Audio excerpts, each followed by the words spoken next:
Bayangkan memenangkan turnamen pertarungan nasional dengan hadiah begitu absurd, sehingga bisa mengabulkan permintaan apapun di dunia, lalu menemukan bahwa turnamen itu tidak pernah tentang hadiah sama sekali. Itu adalah jaring ditebar ke seluruh planet untuk menemukan satu anak laki-laki tertentu, dan anak itu adalah Anda. Jadi mengapa para dewa mengatur kontes bela diri sekolah menengah hanya untuk memancing seorang remaja ceria yang bertarung demi kesenangan?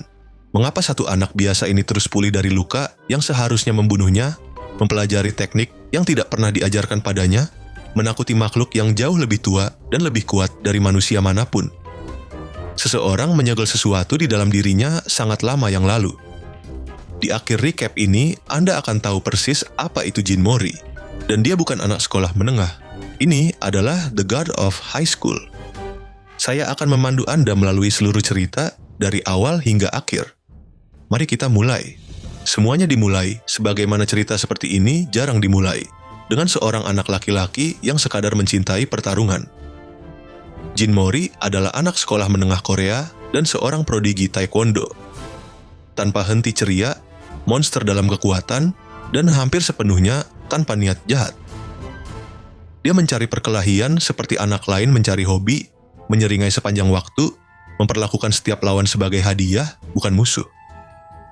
Dia tinggal bersama kakeknya yang melatihnya, dan dia memiliki kepercayaan diri yang tak tergoyahkan, sedikit menjengkelkan, dari seseorang yang memang belum pernah kalah. Kemudian datanglah undangan. Sebuah turnamen bernama The God of High School. Go, terbuka untuk petarung di seluruh negeri dengan hadiah yang terdengar seperti salah cetak. Pemenangnya dijanjikan apapun yang mereka inginkan. Permintaan apapun. Tanpa cetakan kecil, tanpa tanda bintang. Sebuah perkelahian yang disiarkan secara nasional dengan hadiah yang ditarik langsung dari dongeng. Mori tidak peduli tentang permintaan itu. Dia mendaftar karena turnamen itu menjanjikan satu hal yang benar-benar dia inginkan, yaitu orang yang lebih kuat untuk dilawan. Tapi dalam perjalanannya masuk, hampir secara kebetulan, dia mengumpulkan dua rekan yang akan membawa seluruh cerita di sampingnya. Yang pertama adalah Han Daewi. Muram, disiplin, seorang petarung karate dengan motivasi yang sangat serius. Dia bertarung demi uang hadiah untuk menyelamatkan teman yang sakit parah, dan dia tidak tertarik pada omong kosong menyeringai Mori. Yang kedua adalah Yumira, ahli waris terakhir dari gaya kependekaran yang hampir punah, yang telah bersumpah untuk menemukan suami yang layak untuk melanjutkan pedang keluarganya. Sumpah yang dia nyatakan dengan ketulusan datar sehingga menjadi salah satu lelucon berulang serial ini. 3 remaja, 3 alasan yang sepenuhnya berbeda, 1 turnamen. Itulah pertunjukan yang kita kira sedang kita tonton. Turnamen pertarungan dengan hadiah murah hati. Ingat bingkai kecil yang nyaman itu, karena cerita akan segera membakarnya. Tapi kepalan tangan bukan alasan cerita ini berhasil. Perhatikan apa yang terjadi ketika pertarungan berhenti menjadi adil. Saat turnamen mendaki melalui babak-babaknya, para petarung berhenti terlihat cukup manusiawi. Orang-orang memanggil senjata dari ketiadaan. Mereka memanifestasikan binatang spektral dan raksasa berbaju besi yang bertarung di samping mereka. Dan pertandingan awal yang tampak seperti olahraga mulai mengungkap mekanisme tersembunyi yang berjalan di bawah seluruh dunia. Namanya Charyok, kekuatan pinjaman. Charyok adalah mesin The God of High School. Dan itu adalah ide yang benar-benar cerdas.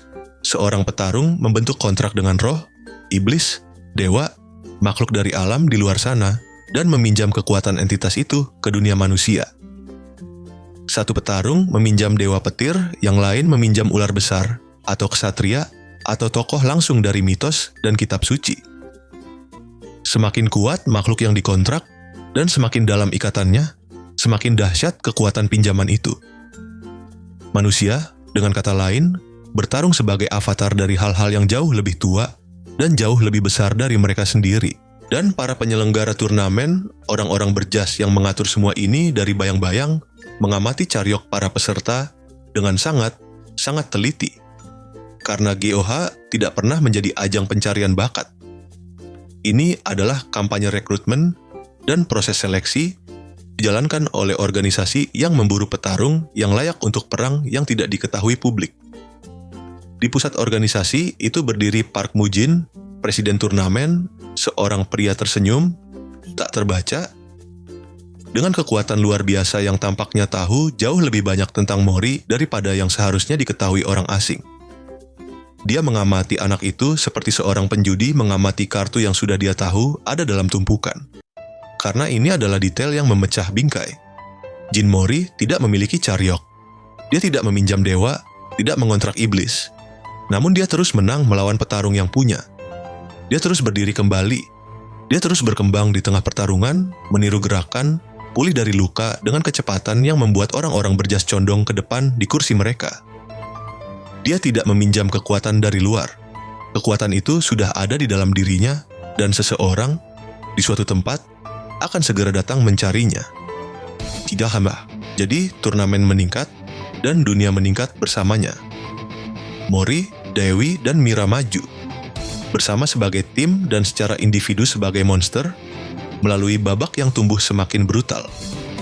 Dewi, yang memulai sebagai skeptis yang disiplin, membayar harga yang kejam sejak awal, kehilangan satu mata dalam salah satu bentrokan definitif turnamen, dan membangun kembali dirinya di sekitar keterampilan mentah dan mendasar daripada kekuatan pinjaman yang mencolok. Mira mempertajam gaya pedang keluarganya yang sekarat melawan lawan yang akan mengakhiri keluarganya untuk selamanya. Dan Mori tersenyum melalui semua itu, terus melayang lebih dekat ke kebenaran yang belum dia sadari sedang dia bawa. Tapi sementara kamera mengarah ke ring, cerita sebenarnya bocor di pinggiran. Ada organisasi global di balik GOH, dan itu memiliki saingan. Ada masyarakat rahasia, ada agenda tersembunyi ditumpuk di atas agenda tersembunyi, dan ada substansi dan sumber daya yang beberapa faksi bersedia memulai perang untuknya. Turnamen ternyata adalah satu front dalam konflik yang jauh lebih besar tentang siapa yang mengendalikan Charyok itu sendiri dan tentang batas antara dunia manusia dan alam di atasnya. Alam-alam itu sekarang mulai bocor menembus. Pertarungan yang dulunya antara anak sekolah menengah menjadi pertarungan melawan anggota organisasi rahasia, melawan eksperimen monster, melawan makhluk yang meminjam dewa, seperti teman sekelas Mori meminjam keberanian halaman sekolah. Skala meningkat tanpa henti. Dari turnamen nasional, ke internasional, ke konflik yang berhenti berpura-pura menjadi olahraga sama sekali. Dan setiap kali bahaya melonjak, sesuatu bergerak di dalam Jin Mori. Lukanya menutup lebih cepat. Instingnya berjalan lebih dalam daripada yang bisa dijelaskan pelatihannya. Ketika dia didorong ke ujung, ketika orang-orang yang dia putuskan untuk melindungi benar-benar terancam, kehadiran yang berbeda berkelip di balik matanya yang ceria, lebih tua dan lebih dingin, dan tak terukur lebih kuat. Anak itu terus bersikeras bahwa dia hanya anak sekolah menengah yang suka bertarung. Cerita terus diam-diam tidak setuju, tapi turnamen tidak pernah menjadi intinya. Perhatikan apa yang terjadi ketika cerita akhirnya memberitahu kita siapa yang telah bertarung dengan nama pinjaman selama ini. Mitologi. The God of High School. Menarik secara terbuka dan riang dari Journey to the West. Kisah klasik Raja Kera Sun Wukong yang memberontak melawan langit itu sendiri, dan pengungkapan besar dari serial ini adalah bahwa anak yang menyeringai, tak terkalahkan, tanpa Charyok di pusatnya bukan meminjam kekuatan Raja Kera. Dia adalah Raja Kera. Jin Mori, nama itu, kehidupan sekolah menengah, kepolosan ceria, adalah bejana. Identitas sejatinya adalah Sun Wukong, orang bijak agung, penguasa monyet Gunung Huagua, dan salah satu dari 9 raja. Makhluk paling kuat dari alam Saj, tingkat keberadaan yang berada di atas dewa biasa, dan Charyok pinjaman. Dia disegel, disembunyikan, ingatan dan kekuatan monsternya dikunci di dalam tubuh anak yang sekadar percaya dia manusia. Dan pria yang menyegelnya, yang mengkhianati dan menyembunyikan Raja Kera, lalu menghabiskan bertahun-tahun mengawasi anak yang membawanya, adalah Park Mu-jin. Juga dikenal dengan nama Mubong, presiden turnamen, pria tersenyum yang selalu tahu kartu mana yang ada di dalam tumpukan. Ini adalah engsel yang menjadi tumpuan seluruh serial. Setiap kekuatan pinjaman yang telah kita saksikan, setiap petarung memanggil dewa petir atau iblis atau orang suci, tiba-tiba direkontekstualisasi. Karena di sini ada makhluk yang tidak meminjam dewa. Dia memerintahkan alam tempat mereka berasal. Lingkaran pengikat asli yang dulu menyegel kekuatan Sun Wukong, ikat kepala yang Buddha paksakan padanya untuk menghukum pemberontakannya terhadap langit, menjadi gambar kunci. Seorang anak dengan dewa terikat di dalam tengkoraknya sendiri, dan rantai itu mulai longgar. Ketika Mori bangkit pada apa dia sebenarnya, ketika segel pecah dan anak sekolah menengah yang ceria mengingat menjadi Raja Kera, cerita berhenti meningkat dan sekadar meledak. Politik manusia turnamen menjadi catatan kaki. Konflik sejati terungkap, perang antara alam Sage, alam surgawi, dan para dewa yang memerintah mereka, dengan Raja Kera pemberontak di jantungnya, persis seperti yang selalu dijanjikan legenda lama. Udah, jadi siapa Jin Mori sebenarnya? Dia adalah pemberontakan melawan langit, mengenakan seragam sekolah. Setelah segel pecah, The God of High School menjadi sepenuhnya mitos. Pertarungan meninggalkan arena dan mendaki ke alam para dewa. 9 raja, dewa-dewa alam surgawi, tawar-menawar kuno, dan pengkhianatan kuno, semuanya bertemu. Dan anak ceria yang mendaftar turnamen demi kesenangan menemukan dirinya berdiri melawan langit itu sendiri, persis seperti Sun Wukong lakukan dalam cerita yang mengilhaminya. Premis absurd, seorang anak sekolah menengah diam-diam adalah raja dewa yang berperang dengan yang ilahi. Dimainkan di sini dengan komitmen penuh. Dan itu berhasil karena alasan yang sama. Cerita ini selalu berhasil ketika mereka berhasil. Kita tidak melewati pendakiannya. Kita bertemu Mori sebagai anak menyeringai yang menyukai pertarungan yang baik. Kita melihatnya berdarah untuk teman, kalah dan menang, menolak meninggalkan Daewi dan Mira, mempertahankan kesopanan fundamentalnya melalui setiap eskalasi. Jadi, ketika Raja Kera terbuka dari dirinya dengan kekuatan penuh yang menakutkan, itu tidak terasa seperti kecurangan. Itu terasa seperti kebenaran yang dijanjikan kepada kita di bab pertama, akhirnya tiba. Konflik menuju konfrontasi akhirnya, Mori, sekarang sebagai Dan Mori, Raja Kera yang bangkit, melawan Pak Mubong, pria yang menyegel dan mengkhianatinya.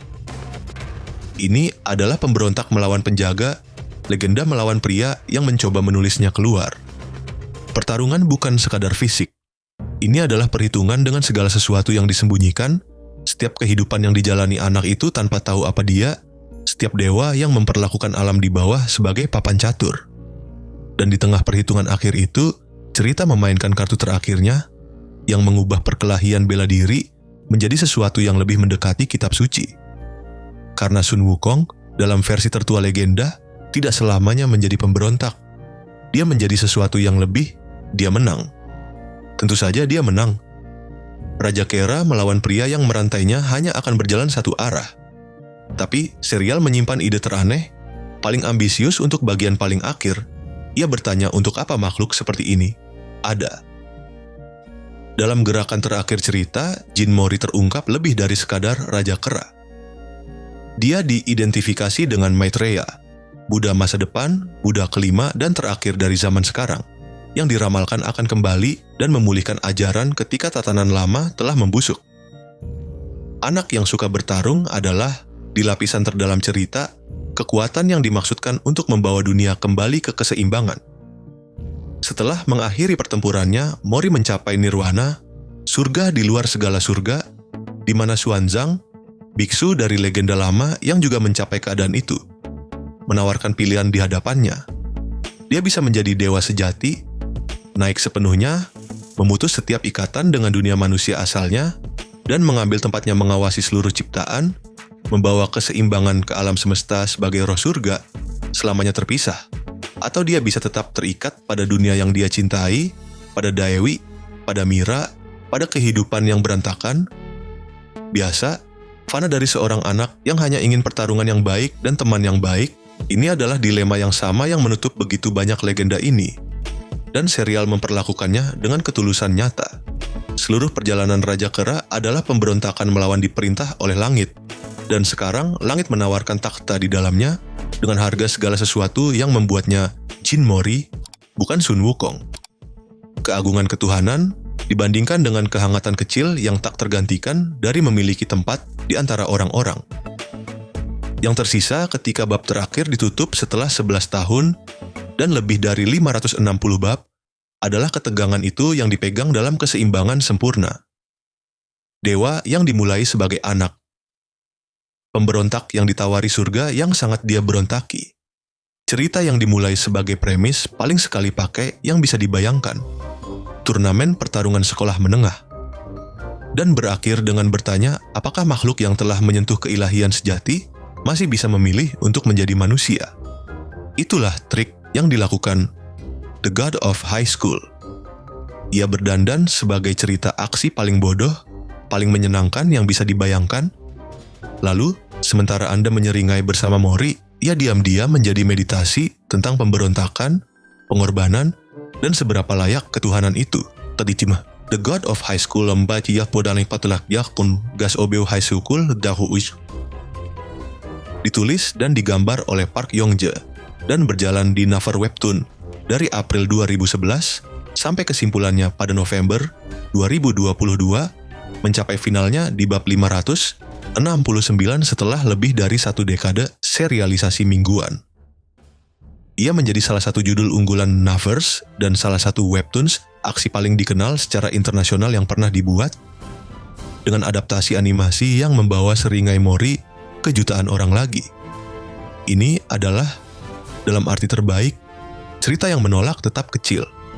Jika Anda pernah ingin menonton turnamen pertarungan paling berlebihan, paling gila secara riang yang bisa Anda bayangkan perlahan-lahan mengungkapkan dirinya sebagai perang antara dewa, digambar dengan beberapa panel aksi paling kinetik dalam medium ini, inilah yang berkomitmen pada premisnya lebih keras daripada yang lain. Jika recap ini menahan Anda sampai akhir, subscribe. Manhwa Recap Vault meliput cerita-cerita yang mendefinisikan genre, dan The God of High School adalah tempat webtoon aksi modern belajar mengayun ke langit. Terima kasih sudah menonton, sampai jumpa di episode berikutnya.